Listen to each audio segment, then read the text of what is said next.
Put your hands together for Lawrence Rea!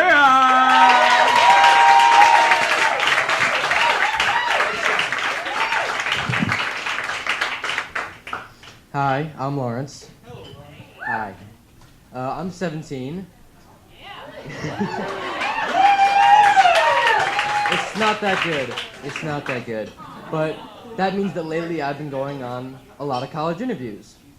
And I've noticed that in the interviews I have a bit of a problem. In that I tend to lie. And not about little things, though I got an A- or a B+ in this class.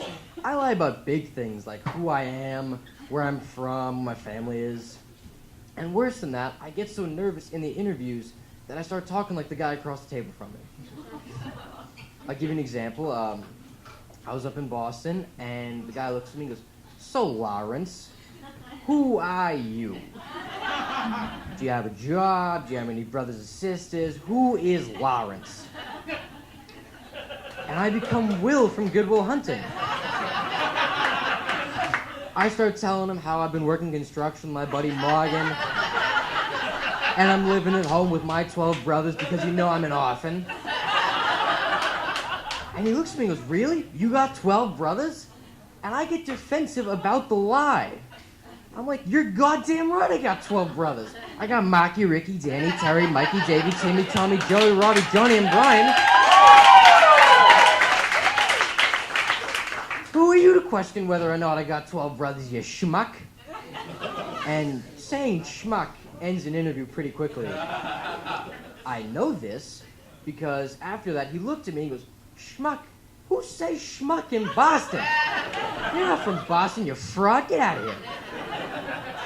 So the next one, I was down in D.C. I'm thinking, there's no accent here. Home free. Except for the fact that the guy interviewing me is Scottish. Some of you are ahead of me. So I sit down, and he looks at me and he goes, "Laddie, name's Seamus. Why don't you tell me a wee bit about yourself?" And I could not help myself. I looked him right in the eye, and I went, "Seamus! How are ya?" Before he had answered, "Close your legs, I can see the undercarriage up your skirt."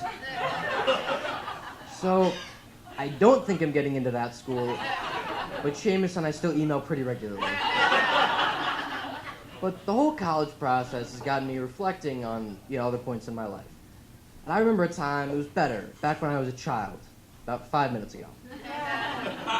But when I was in kindergarten, we had nap time. It was great. We loved it. We didn't need fancy blankets or hypoallergenic pillows. We slept on the floor, and we were grateful for that floor.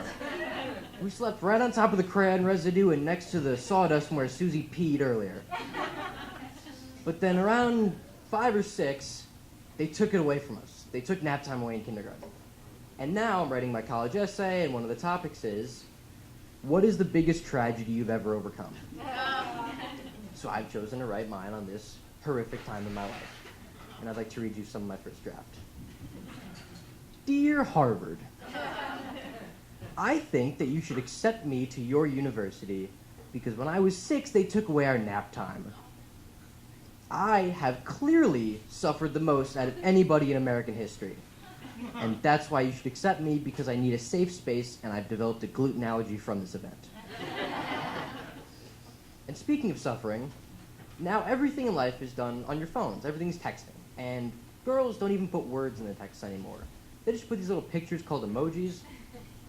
And girls, I'm going to let you in on a little secret. Guys have no idea what you're saying with these. We don't even know what you're saying when you're talking to us. We usually communicate by pointing and grunting.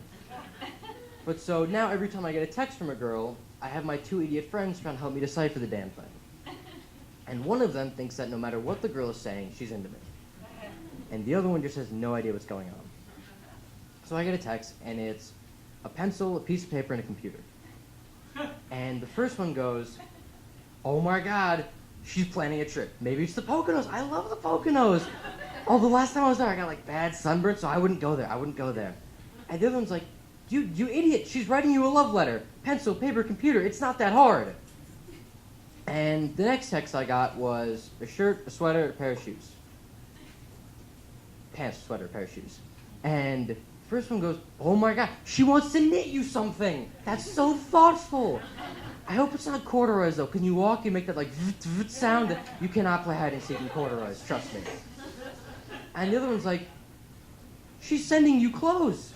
We all know what clothes means. They're on, they're off, who cares? She's sending you clothes, she's into you. But to any girl who's thinking of sending an emoji to a guy, please just don't. Short, concise sentences without any big words, and we might actually know what you're saying. And if you want to knit me a sweater, I'm an extra large. Thanks, you guys have been great.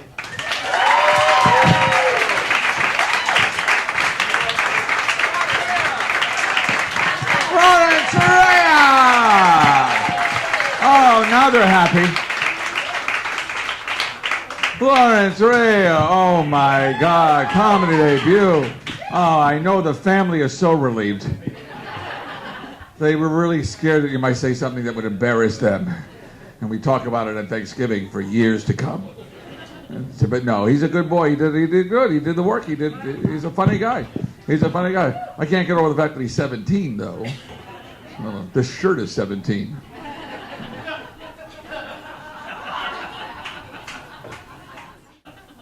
But speaking of suffering, as you heard before, dating is impossible now.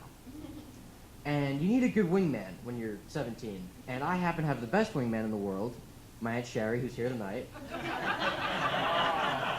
And the other day I called her up and I was like, Aunt Sherry, I'm having a little trouble with girls. Can you help me find a date? She was like, and by the way, she has a very subtle, really heavy Long Island accent. You didn't notice that already.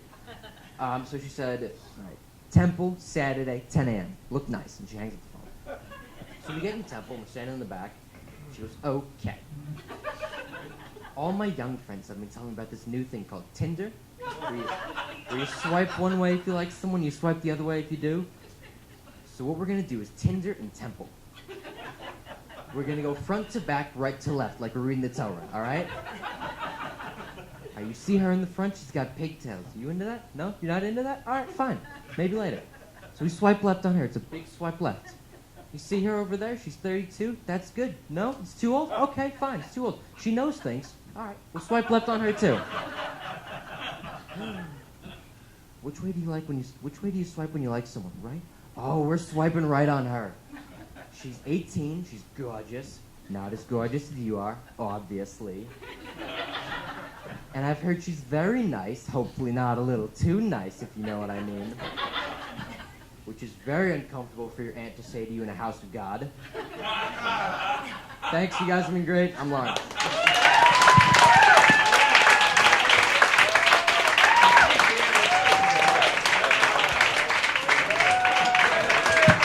Lawrence Rea, everybody.